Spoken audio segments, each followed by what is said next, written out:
Сен 12 бұл бір ондық және 2 бірлік екендігін білесің бе? 12 санын 2 бір таңбалы, 9 бен 3, 8 бен 4, 7 мен 5, 6 мен 6 сандар арқылы қалай құруға болатынын қарастырайық. Бізде 9 қызыл түсті дөңгелек бар. Оған 3 көк түсті дөңгелекті қосу керек. 9-ды толық ондыққа толықтыру керек. 10 болу үшін 9-ға 1-ді қосу керек. 3 санының құрамын еске түсір. 3 деген бұл 1 мен 2. 1-ді қостық, енді 2 қалды. 9 бен 3-тің қосындысы 12-ге тең.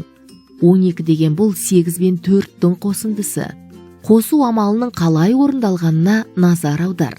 8 қосу 4. 12 деген бұл 7 мен 5-тің қосындысы. Қосу амалының қалай орындалғанына назар аудар. 7 қосу 5. 12 деген бұл 6 мен 6-ның қосындысы.